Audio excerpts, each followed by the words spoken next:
Hello and welcome to the Doc Podcast. I'm your host, Dr. Mike DeLuke, and it's my mission to help you lead a happier, healthier, and more prosperous life, both personally and professionally.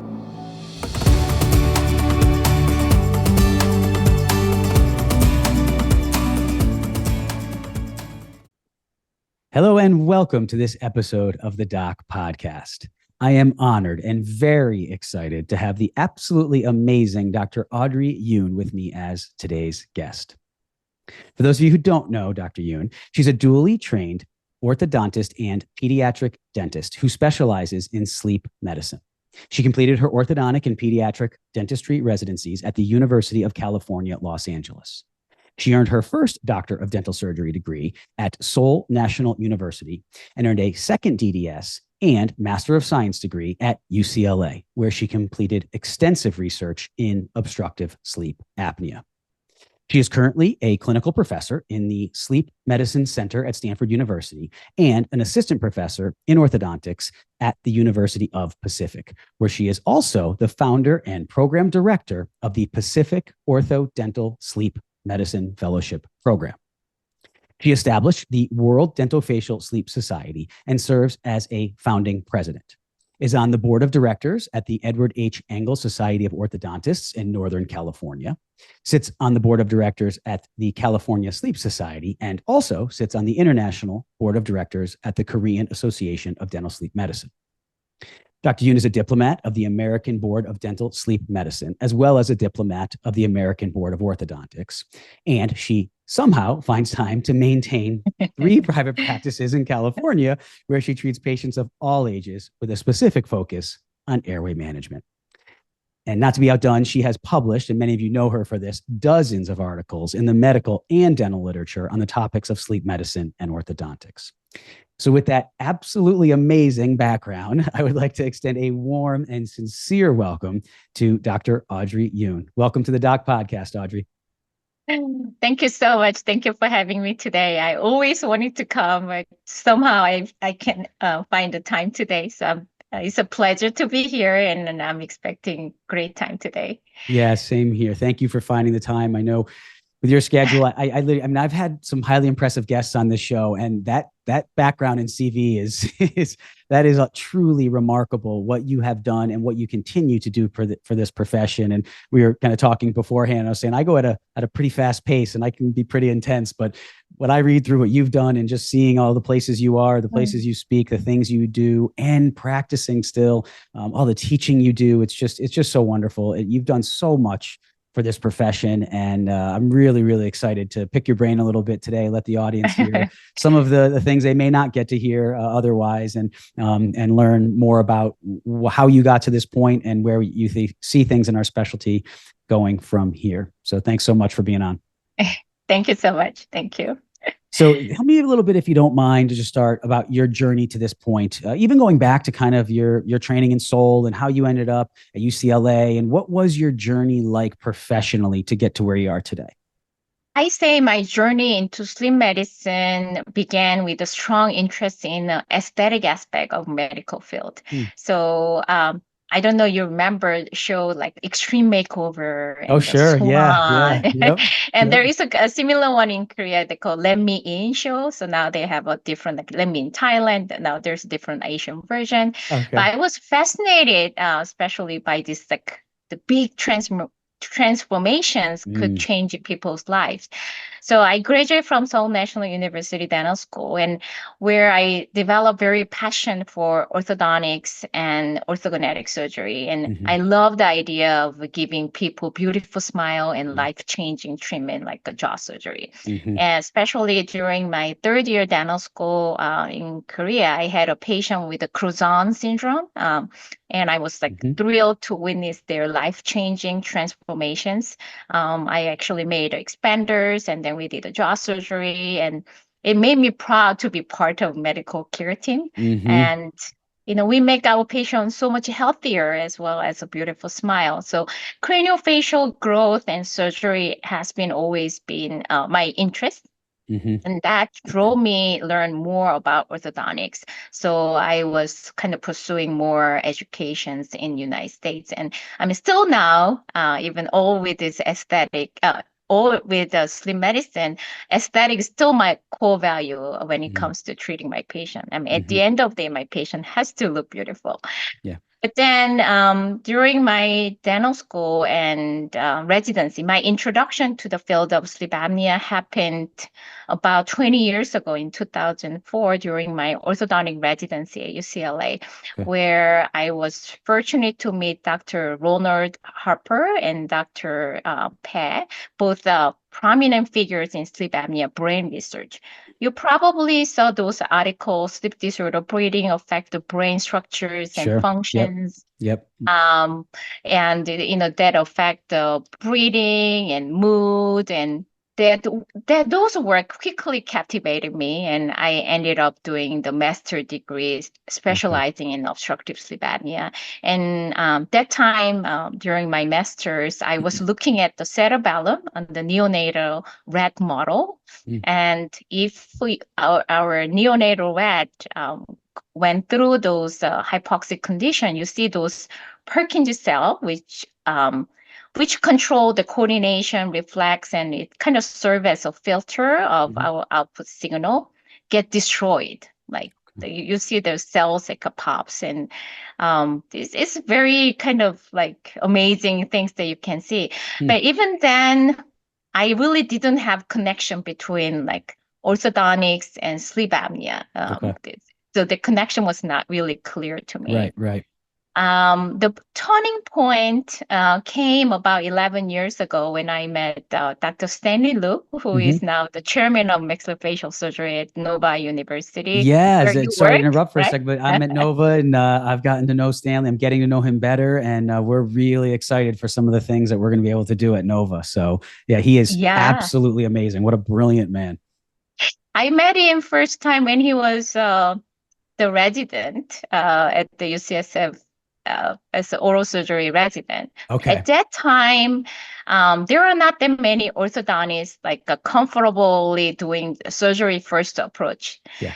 But because of my background, there is surgery. A first approach was developed in Asia, so it was very popular in Asia, Okay. especially in Korea. So I was collaborating with many surgeons in Korea, and he found me because I had a strength and my background of sleep apnea research.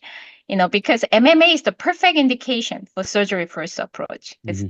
They do surgery because they need a medical condition, and we like to do surgery as soon as possible.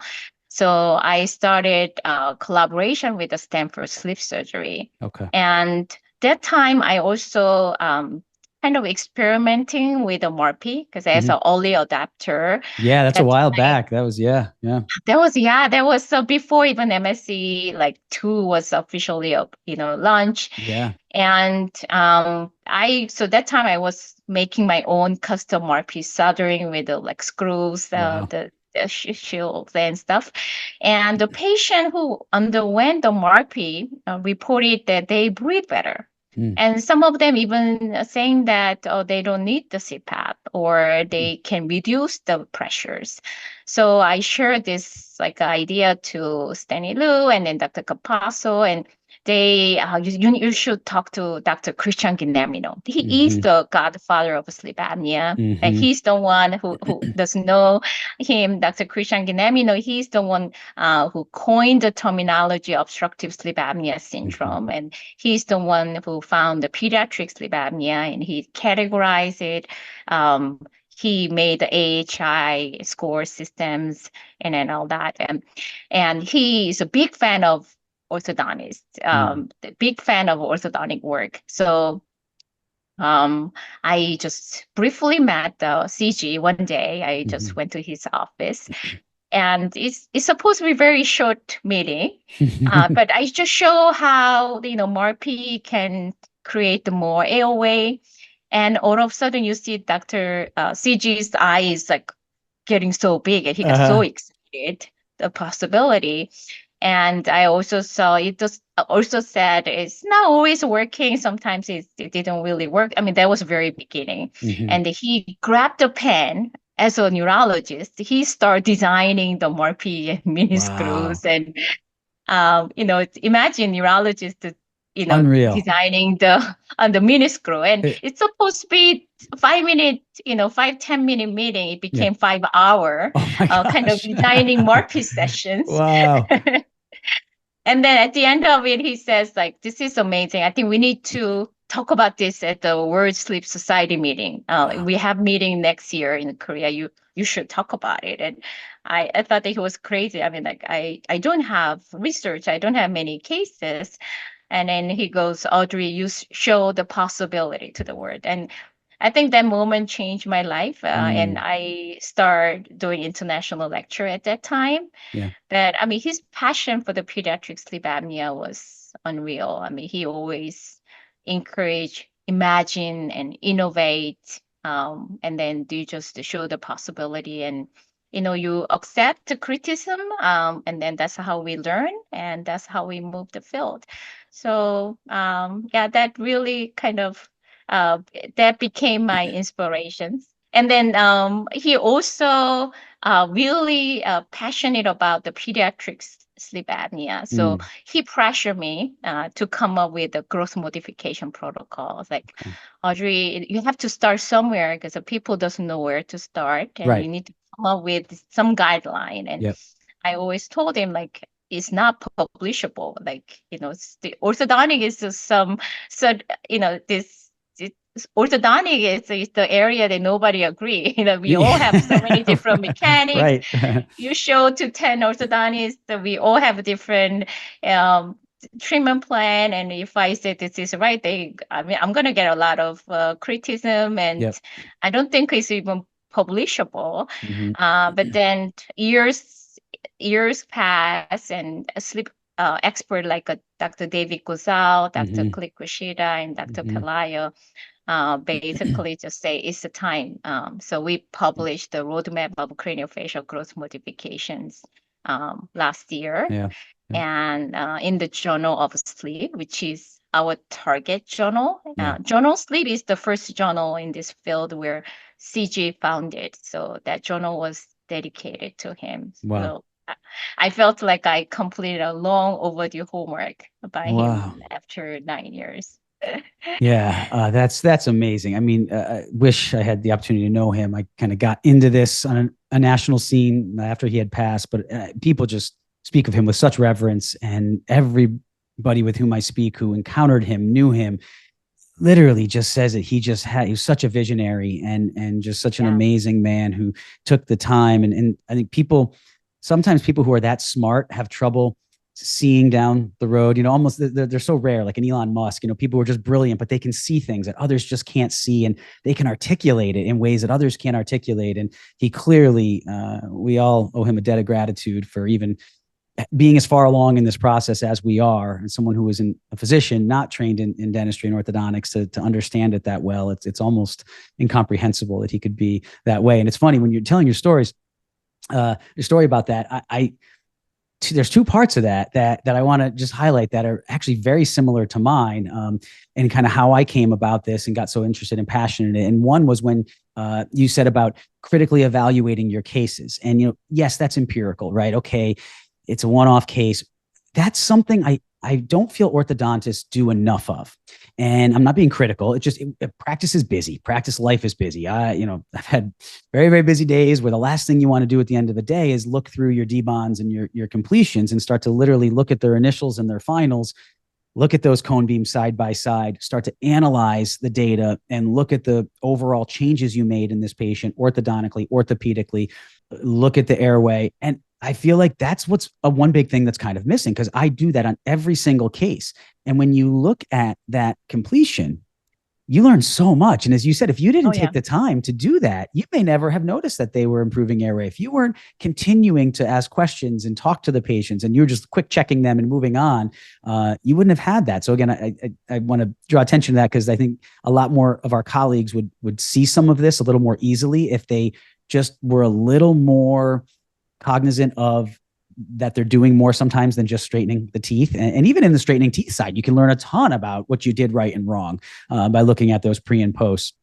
And the other one was, I was also inspired by a medical colleague to go out and do this on a bigger scale. Shun Adateo, and who is a absolutely brilliant craniofacial plastic surgeon, and I'm going to be getting her on in the near future here, and also Jason Mouzakis, who's a brilliant otolaryngologist. They were in the upstate New York area. Jason's still upstate New York. Shun is moved to a different hospital in the Midwest, but it's just I was doing this with patients with cleft craniofacial anomalies, and going in my archwire technique and helping develop these arches young and airway aware and cone beams. And as part of the cleft craniofacial team, they started saying, you have to go out and teach this. And I said, number one, I just don't have time. And number two, it's just my cases. And it was so similar to what you said. It's like, it's a couple cases. What am I? And like, no, you don't understand.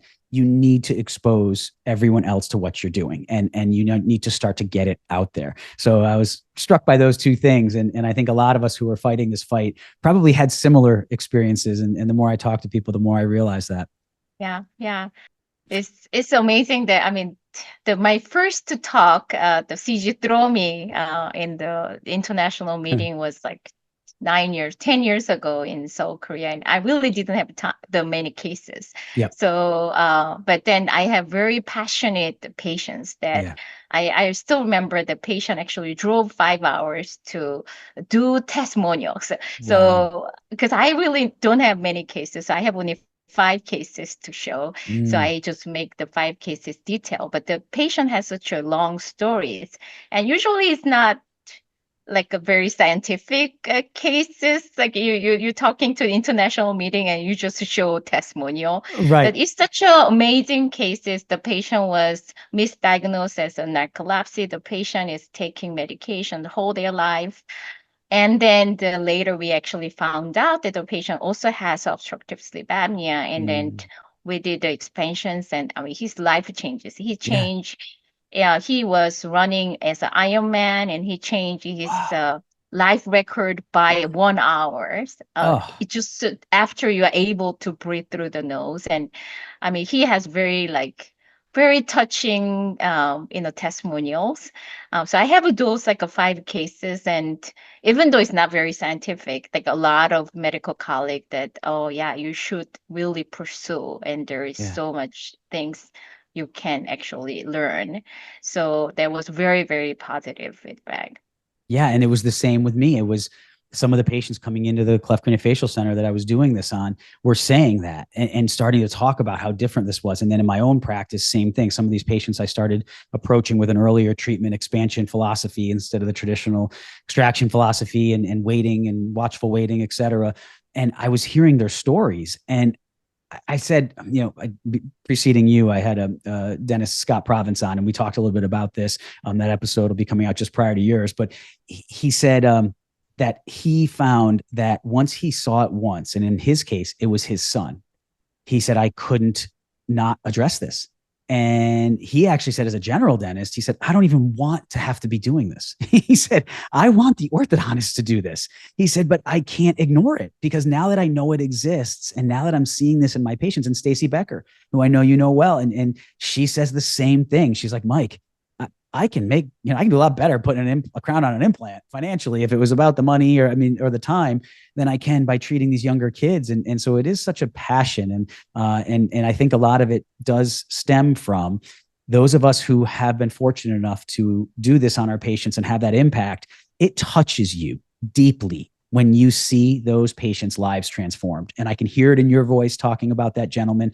And I know it in myself. And I just had an occasion yesterday in the residency. One of the residents is actually a really cool example of this. So we're treatment planning a case, and I do a lot of the treatment planning remote because I can't be in the clinic or at the facility with them every day. So I do remote treatment planning, and we had treatment planned the case, and I'm looking at the records, and he's going through the case with me. And unfortunately at Nova yet, they don't take a cone beam standard. And so I just had the pan and Ceph, and I've been teaching the residents to look at the patient's face, look at the patient's eyes, look at the mouth posture, look at the overall growth more than just a Ceph number or a mandibular plane angle. Let's start to really look at this patient's face, look at the transverse, look at the tongue space, right? Look at the anterior gingiva. And so we start talking about this, and I've been teaching this in the lectures, and the residents have been so amazingly receptive to it. It's been really fun. And so I was doing the treatment plan with the resident, and I said, I bet she's got a a sleep issue of some sort. I said, we're going to teach you with mom when she comes in for the consult. We're going to go through the sleep questions. We're going to ask mom these because it's not part of their standard protocol yet. And I said, we're going to ask. So yesterday they come in and 10-year-old, wish we had her younger, but it is what, as we could even maybe talk about a little in the residency programs, most of them around the country, they don't get these patients earlier. So she presents for the first time, she's 10 and it. She's got a narrow anterior middle thirds of deficiency in the transverse of the maxilla, mandibular arch is caved in, insufficient tongue space, vertical grower, downward, backward rotation of the mandible, all the classic signs, dark circles under her eyes with the allergic shiners.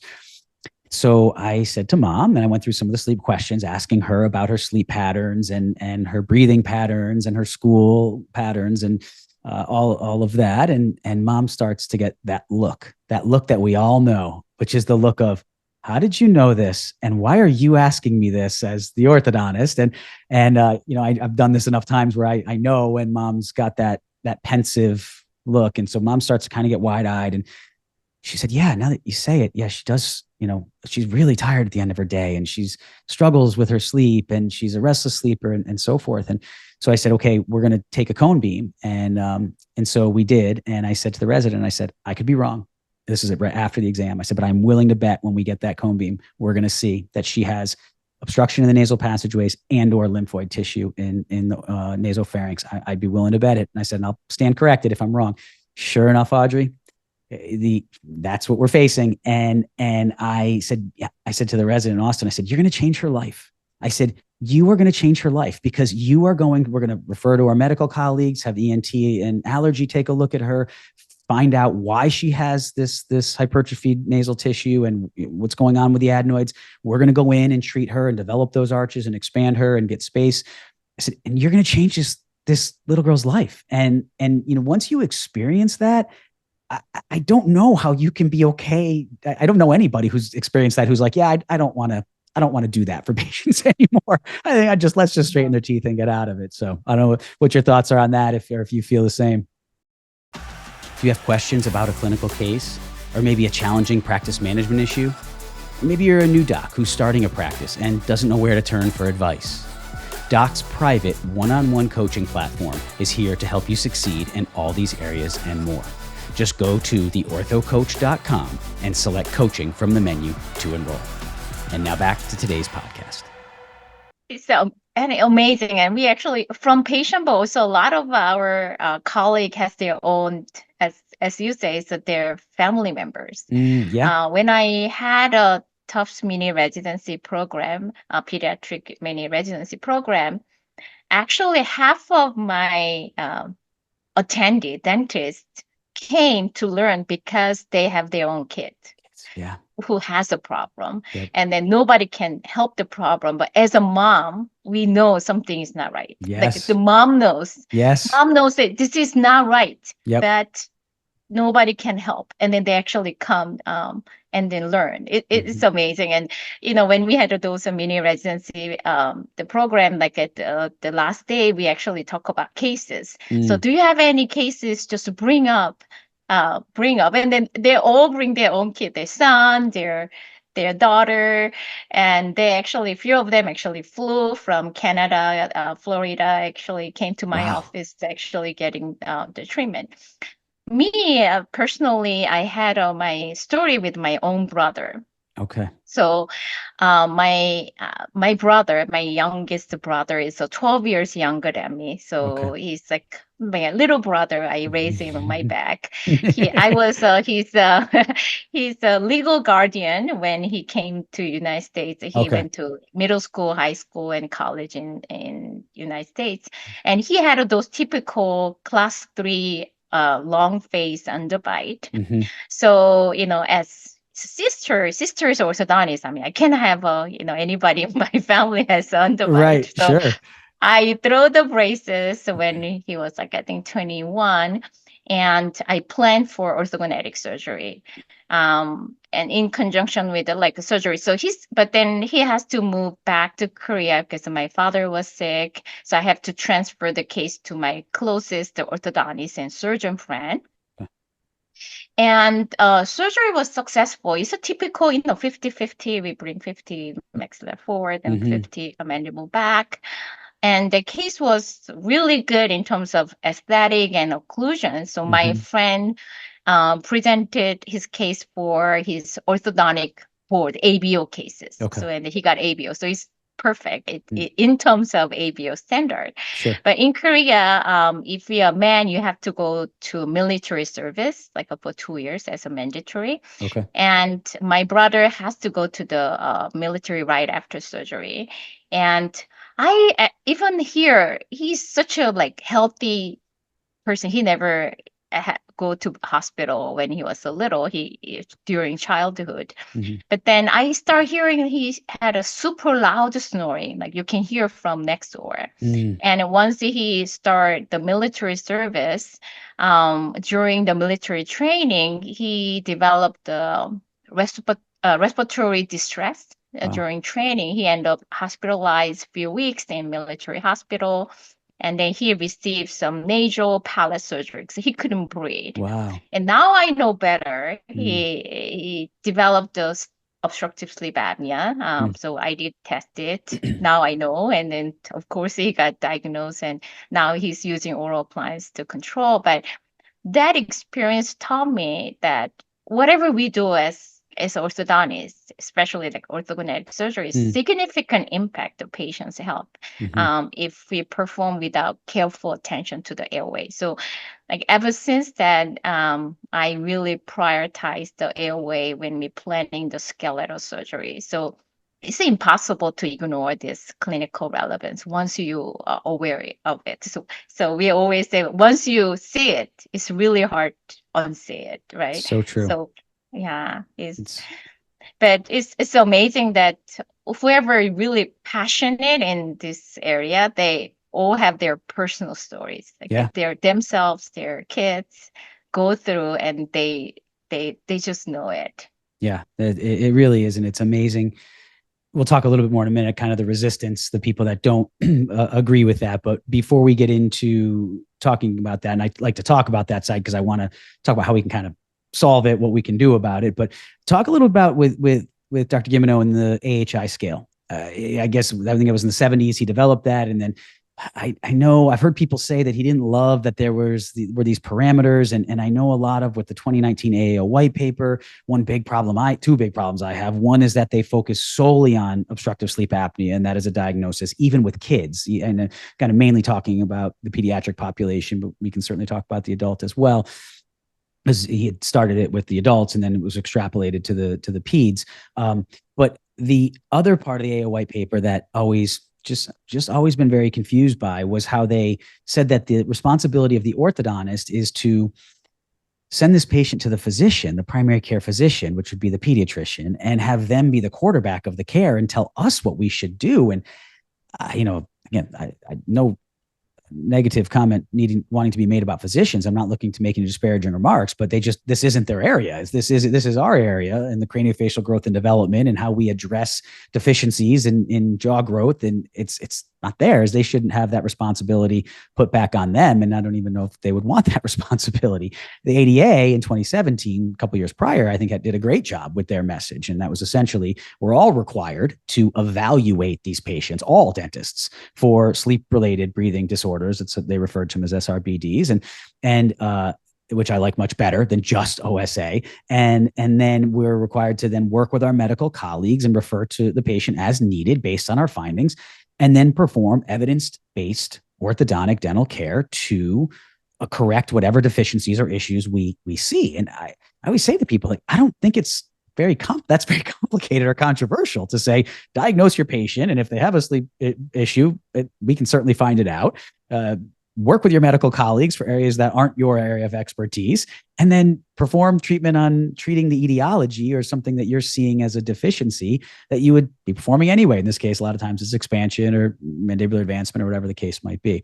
So I'd love to I know that was kind of a lot, but the overall of that is, what do you feel about where our professional associations have kind of made a stance on this, and how so much of this gets confused and the waters get muddied because there's so much talk about just an OSA score.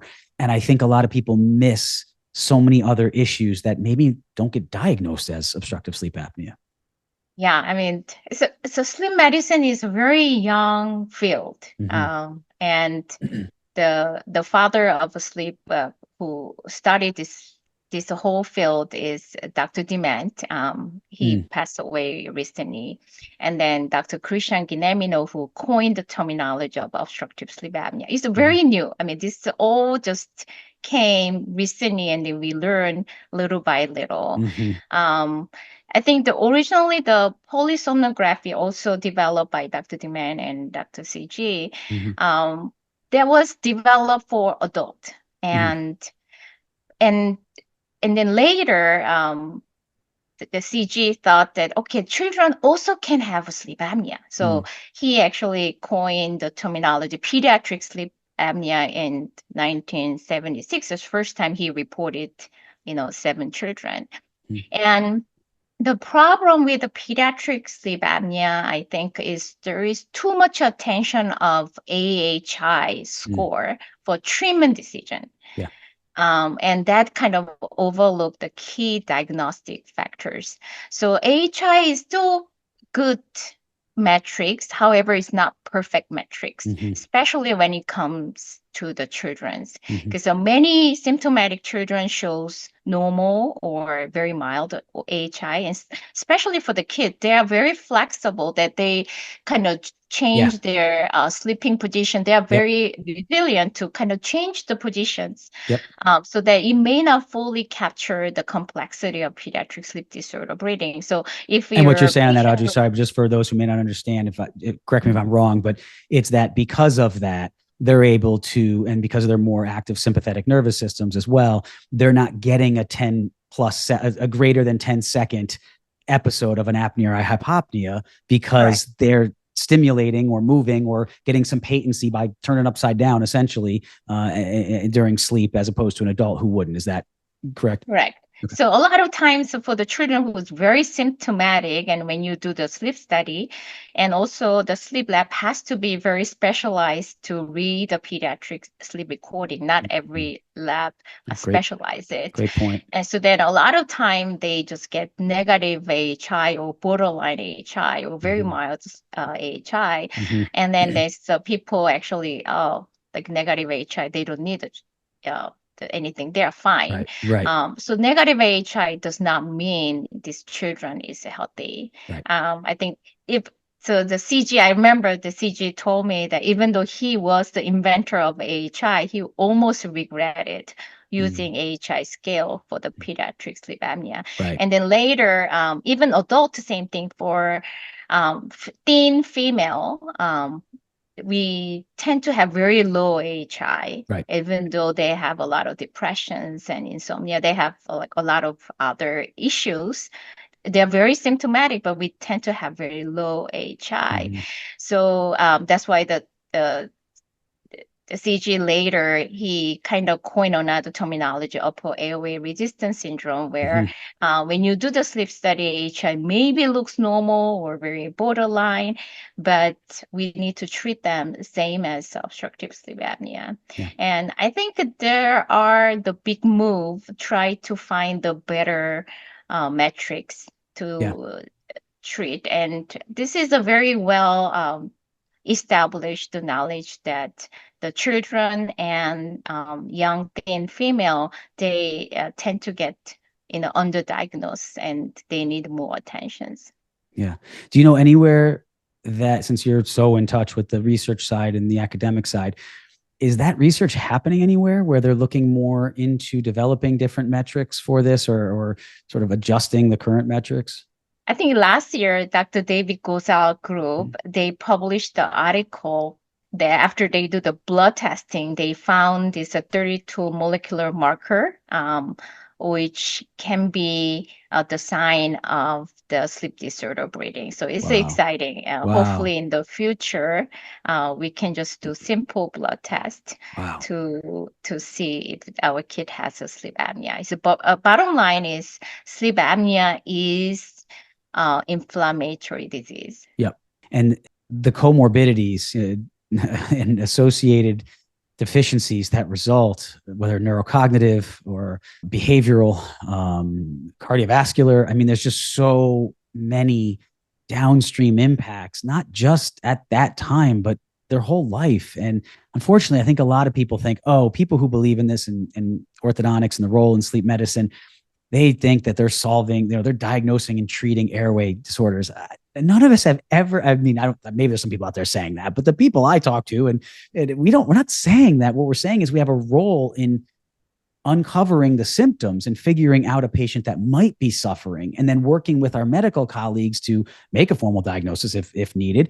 And then we're just doing our part, but we're not just focusing on the teeth. We're understanding that helping the bones grow, getting more room for the tongue space, that we can have. I mean, the literature, it's not vague. It's very clear that expanding the upper jaw impacts the nasal floor and nasal volume. It's not debatable. It's very sound literature. And most of us aren't sitting here saying if the patient is really wide, you go expand them more. What we're saying is when you have a patient with a deficiency, address the deficiency. And I think, we just need to talk openly in a public arena. I think a lot of the problem is a lot of the back and forth on this between us happens on social media. It happens in blog posts. And you are someone who's taken, I know, a few shots from people on that side, and you're incredibly strong and resilient, and don't let it back you down. And I value that and appreciate that. And I've had a bunch of people come at me for it. And I think what they've realized is, for a while, they were probably able to back a lot of people down who started this, but now we're getting a lot more of us, and there's comfort in those numbers, and we're sharing our ideas and stories, and we're looking around and saying, well, I'm not backing down. There's no way, I'm going to stand up for these kids and these patients whose lives I'm changing.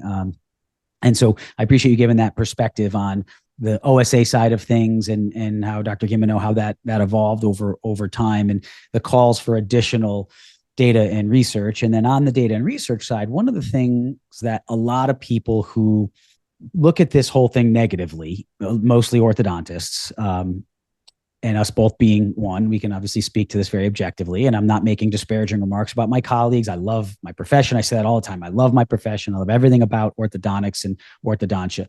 That being said, there are a lot of people who just hear even the conversation you and I are having, and they can't even comprehend that orthodontists could or should have this conversation.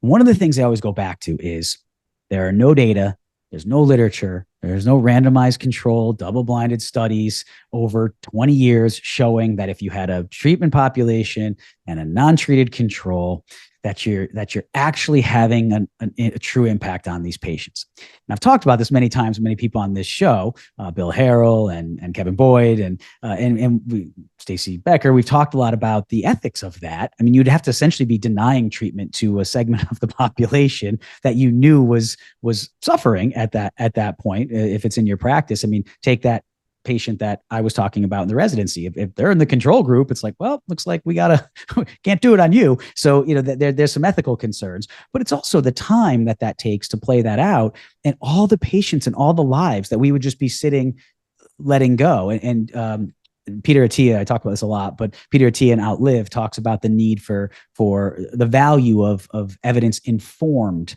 medicine. He talks about in the context of medicine, but it applies to dentistry as well.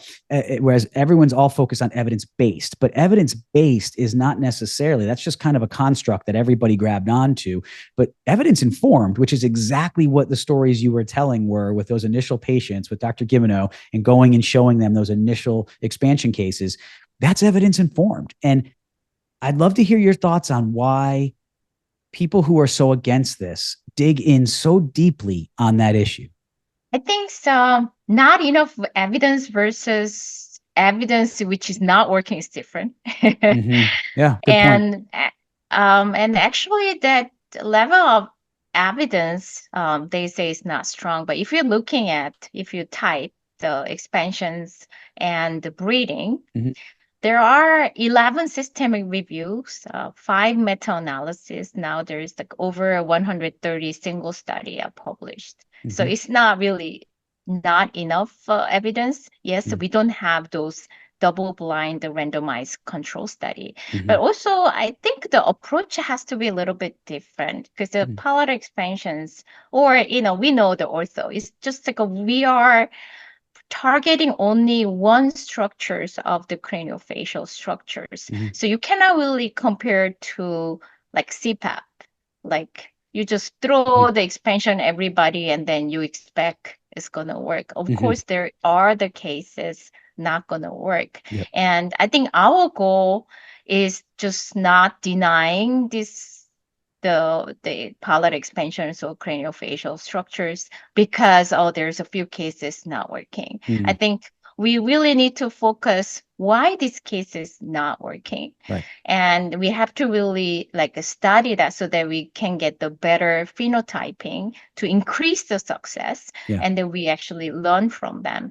So, I always, when I do the lectures, I always talking about anatomical factors and neuromotor factors. Mm-hmm. So sleep apnea is not just 100% by anatomy. There is anatomical factors, and they we call non-anatomical factor, which is neuromotor factors. But these factors is not under our control. The same goes with the ENT doctor or a surgeon. Yep. Like whatever we do as orthodontist or a surgeon, only thing we do is anatomical factors. Yeah. And when you get older, neuromotor factor is getting worse over time. So our goal is just increase the new these anatomical factors is more favorable so that we reduce the chance to have this sleep apnea. So I think it's just people out there throwing kind of like black and white statement. Yeah. They're like, oh, the expansion cure the sleep apnea, or like extraction cause sleep apnea. Or I think because they just throw those black and white statement and then people are very turned down. But everything else is not black and white. It's about the proper endotyping and phenotyping, and then we learn from there. And we of course we don't want to overpromise, but I think it's very common sense that when I actually talk to my patients, they all understand. Yeah, It's agreed. very common. It's really not. I don't know how they cannot really talk to their patient that orthodontics nothing to do with the airway. I don't know what is their logic. It's really convinced the other way. In my opinion. Because it's very, very logical, but at the same time, I always just tell my patient that I cannot control these neuromotor factors. So this is something that you need to work on, and that's why we have to work together. So I'm a big firm believer that we need to work together. We have to work in interdisciplinary matters, and even anatomy part. I tell my patient that I am giving more square footage of your airway housings. Yep. In the blueprint, I'm a foundation. I'm in charge of foundation. I give you more square footage, remodeling your house, but you still have to clean your house. So we send to the ENT surgeon to kind of clean the house, and also you need to change the behavior of you making your house messy, which is like you have to do the allergy controls. You have to do, and then you have to do myofunctional therapy to make it cleaner. So, and then patient understand 100%, and they know our limit, and we have an exact expectation. I don't think my patient ever complain that I don't give the result that I promise. Yeah. So, but it's a very, very logical. I agree. In my opinion. I agree, and even things like the American Academy of Dental Sleep Medicine came out recently with a statement on overall modalities in treating or the impact of certain methods used to treat or address airway issues and the efficacy. And everyone kind of was running with it online and saying, oh my gosh, this proves that there's no relationship. They were talking about these things as monotherapies. And what you just said, none of this is black and white. It's not like there's just one treatment modality that we can look at and say, oh, all the time in every patient, this is going to work. The etiology is multifactorial, and the treatment needs to be multifaceted. And you need those two things together. And in two patients, you're never going to have I found, and I'm talking to others, they would seem to agree, you're never going to have the exact same presentation of symptoms or etiology, and never the exact same outcome from the treatments. Our job, and I agree with you, I don't think it's that complicated. And that's a great point you made. The patients and parents really don't either. Actually, the question I get from them is, why are you the only one that actually talks like this? Why aren't all the other orthodontists looking at this too? They really get it. They're the ones that I've had parents and moms that are like, moms especially, to your point, that nurturing motherly instinct. That they say to me, they get like angry. They literally, I've had some moms like, I'll come out with you, I'll go on the road with you, and tell these orthodontists that this is real, and it's so we I say that kind of jokingly, but those stories actually have happened, and that just shows that the lay population gets this. It almost seems that the orthodontists that have been told otherwise for so long, it's just that almost clouds their judgment and makes it harder for them to understand and open their mind to what's possible. So then they can just kind of hold on to that fact that, well, there's not enough research, or there's not. You can say that with almost anything. So ultimately, it's about, to me, impacting the lives of these patients. And the other part of that, which helps us impact the lives of these patients, we have to take more time in the diagnostic process and oftentimes in the treatment process. And I often say on this, the common modern orthodontic practice is not really set up to treat younger kids, especially. Then we don't really, people don't realize we don't really treat a lot of young kids in our residencies and even in dental school. It's not a common thing. It's very common to come out of dental school in an orthodontic residency and treat under 10 patients under the age of 10. That is not uncommon. That 10 would be a lot. So they're not really experienced in it. And then fitting it into their practice is really challenging, because I ran a very busy orthodontic practice, and it was hard when I started incorporating the concepts of treating younger kids and looking at the airway and having these conversations with parents about sleep. And it's a lot harder than just looking and go, hey, Johnny, yeah, he's got his bites a little off, and we're going to put him in some braces, and 18, 20 months we'll be done. It takes a lot more time, and it takes a lot more energy. And I think a lot of people, and I'm not even saying that being critical of them, they just don't want to do that. Where I get frustrated is when they then say that no one should, right? Like, if you just want to go and stick to treating teens, and then find an orthodontist or dentist you can refer those younger kids to. So what do you think about why our orthodontic colleagues tend to be very resistant to this? Again, we kind of talk about the academic side and the research side, but when you talk about putting it into practice clinically, what have you seen in terms of their lack of desire to engage this philosophy? Hey everybody, be sure to check out the Doc website, where you can get access to tons of great information, including free educational content, access to private one-on-one coaching with me, ADA CERP recognized CE courses, and amazing patient testimonials. Just go to theorthocoach.com. That's theorthocoach.com. And now back to today's episode. I think it's our orthodontic, especially the practice, very, how I say, it's a setup for kind of very smooth kind of setup that we seeing a lot of patients as a volume. And as you said, if you start treating younger kids, I think one of my friend told me, she's actually the aesthetic dentist, and she says, like, my crown and bridges is like a ballet. And then your clinic was kind of working like a ballet, very gracious. Yes. Like, and then once you start seeing the sleep patients, some hip hop dance coming in, and then kind of ruin the mood, which they start crying kid. Because usually we see young kids because they need help, means they're usually not healthy kids. And I tell me about it. I get the worst kids referred from all over the world, and like they have mood issues. They're like autistic. They're ADHD. They have a lot of craniofacial syndromes, and they're like, we're treating them because they need help, but they're not easy to deal with. So once they start, those patients come walking too, we kind of break the systems. And disrupts the ballet, that's for sure. Definitely we did disrupt our ballet systems.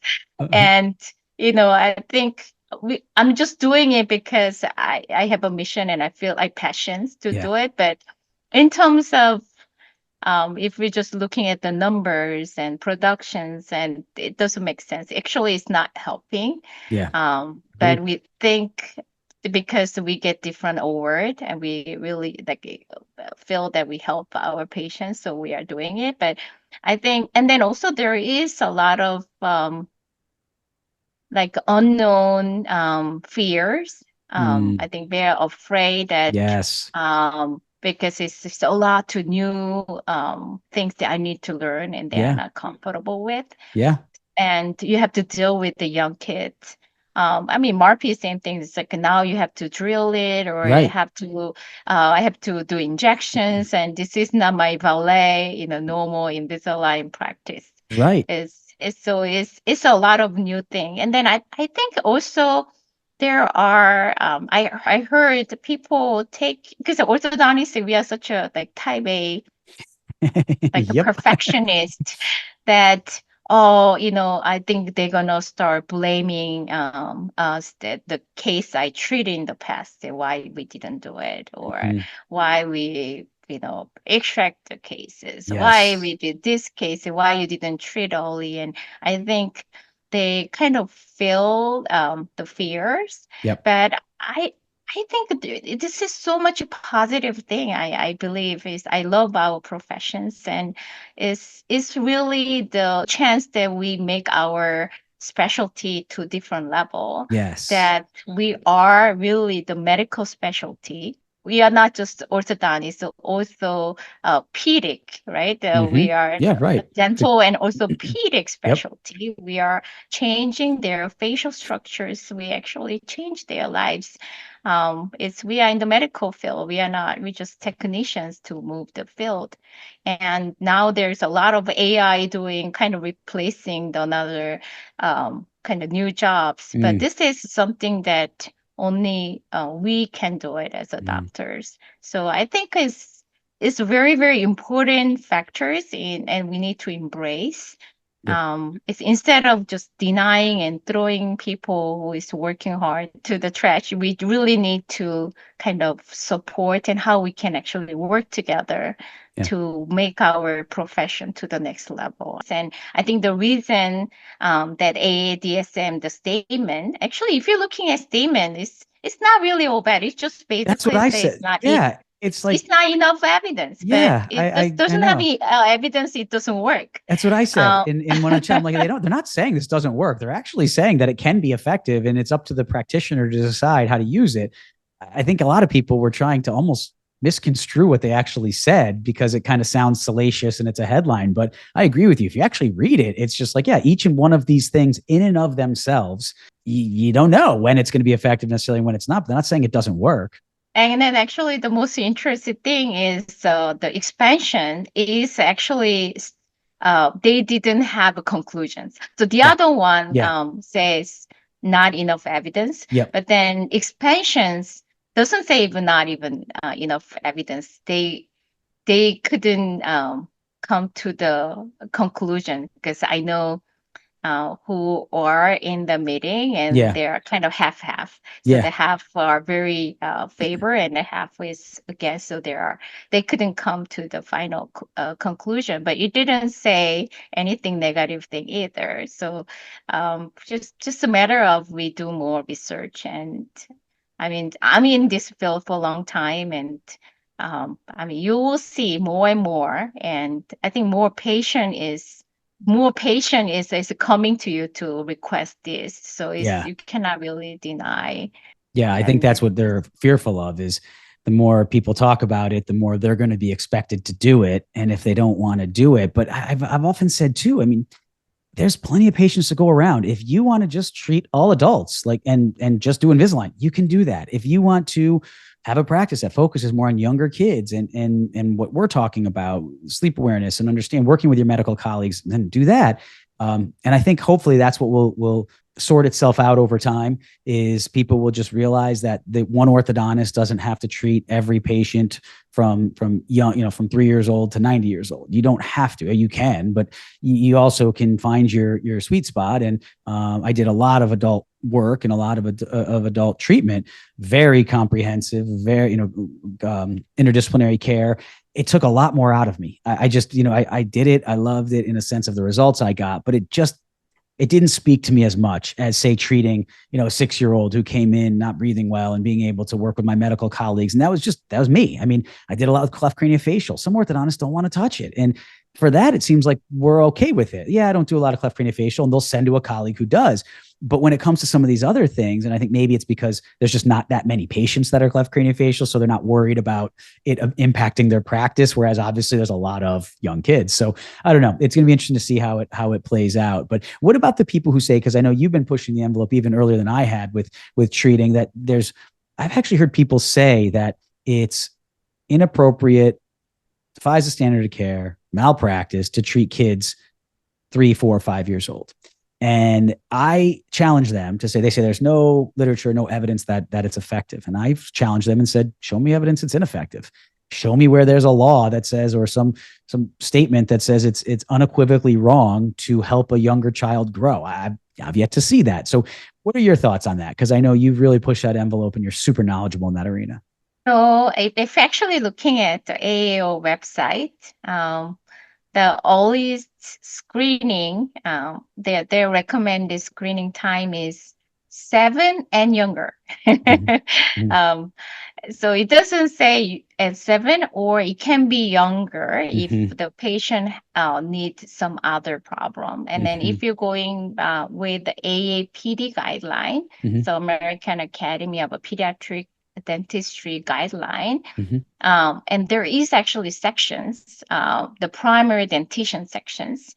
And if you're looking at those primary dentition sections, if your kid's teeth has some crossbite or some habit, so that most likely not self-corrected, then you need to address as early as possible. So there is a guideline. So I go by AAPD guidelines. So if predicted not likely to be self-correcting, then we need to address as early as feasible. And then they give you actually conditions, the treatment considerations. And then there is there's anomaly of the tooth number or sizes, or there's anterior posterior crossbite. And then presence of habit, and then open bite, and then there is airway problem. So this is the condition where the AAPD think that you can consider treatment.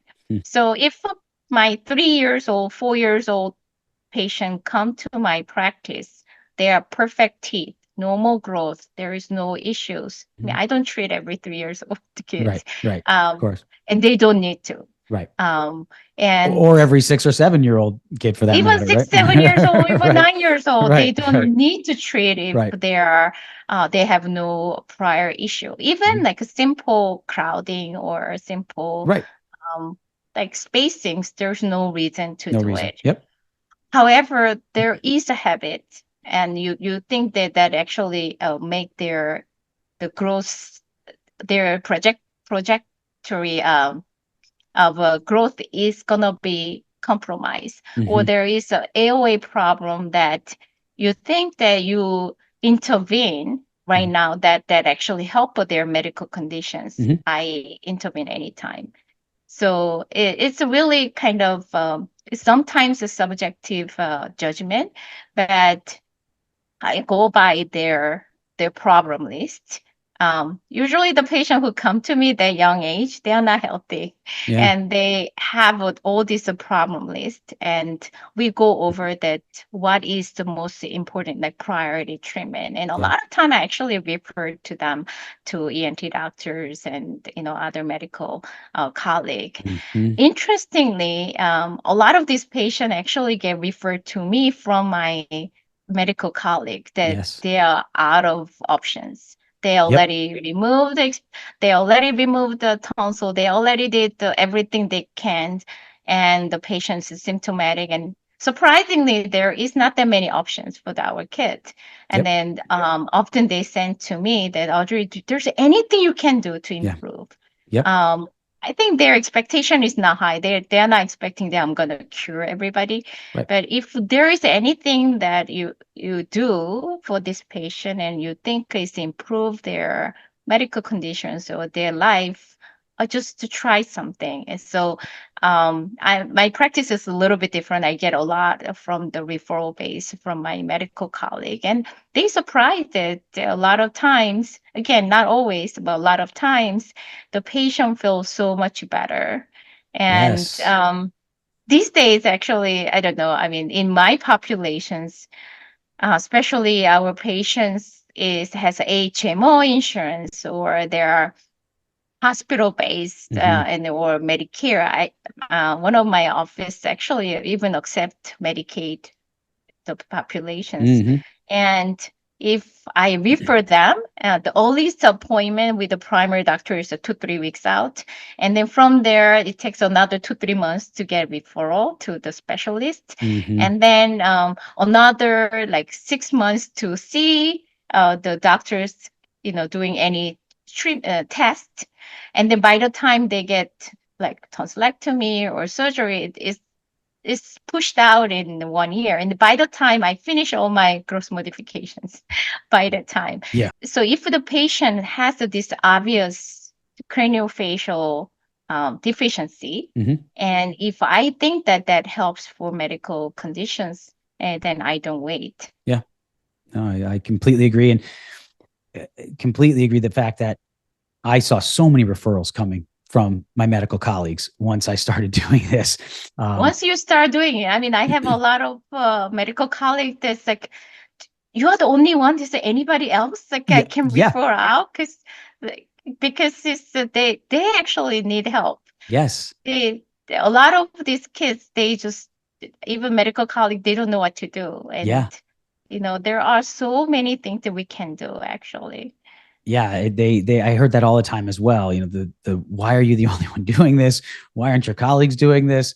Don't they know this works? And people would, they, for that reason that you were alluding to, sometimes geographically where the physicians were and where I was, it was not always easy for these patients to get to me, and they would take a longer drive, sometimes quite a bit, to come see me, because the ENT or allergist would say he's the only one that understands this and can help you in this regard. And I had those conversations with parents all the time where they would just say to me, why is that? So I would just say, we're working on it. We're trying to change that, and trying to move that ball down the field, so to speak, to be able to get more people to understand what we're doing, and why we're doing it, and why it's so important. So on that, kind of to wrap up, I'd love to end it on a positive note of what is going on positively going forward in this arena. You have your fingers on the pulse with the sleep medicine fellowship in UOP and World Dental Facial Sleep Society. Talk to me a little bit about what's coming, what you guys are doing. I will say that I love the fact that you're trying to get this into the residency programs. I have found that the residents at Nova, where I teach, are so receptive to this. They love it. They understand it. It's just been so much fun to teach them this side of things. So talk to me a little bit about what you're doing in that regard. Yeah, I mean, we have actually a lot of exciting things happening. I Last year I created Pacific Dental Sleep Medicine Fellowships. So I believe this is only in one and only fellowship in the whole world Mm. that the specialized for orthodontics. So it's a 1 year fellowships. It's designed to prepare orthodontists in the field of sleep medicine. Okay. And if you become my fellow, you spend half time at Stanford. You mingle with these Stanford sleep fellows Okay. and learn about this medical side. And then you spend half time at the University of Pacific and you learn this like MRP, surgery, oral appliance. It's not just oral appliance anymore. You Yeah. actually learn the whole aspect of the dental sleep medicine side as Mm-hmm. an orthodontist. UOP, University of Pacific, our dean is very supporter, big Mm. supporter for the dental sleep medicine. I'm excited to say that last year, starting July, sleep screening is mandatory for every single patient who walk into our UOP as a dental patients. Oh, that's So so great. That's so great. so when the patient comes with, it doesn't matter, they need a crown and bridge or dentures, we do probing that, but they also do sleep screenings. And then they actually refer to the dental sleep medicine clinic, which we actually are under the Department of Orthodontics. So this is big, that it became a part of our routine. Yeah. And then I don't know you know, but I created the World Dental Facial Sleep Society. It's a nonprofit organizations, but we go globally, and we want to come up with a new guideline and set the standard. And we gonna have our new upcoming meeting in Silicon Valley, Marriott Waterfront this year, November 7 to 10. And it's going to be packed with advanced courses, symposia with the all-star speakers.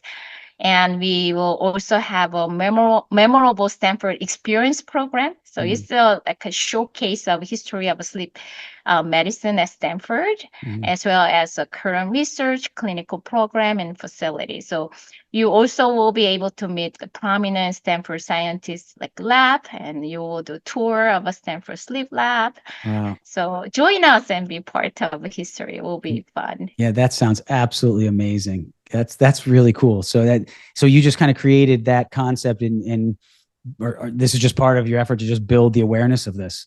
Yeah. So we have an AADSM for US, but we don't have international organizations. So in medical side, we have a World Sleep Society, which CG and Dr. Kushida actually established. So we became kind of sister organizations. It's a more than society. It's like a movement. It's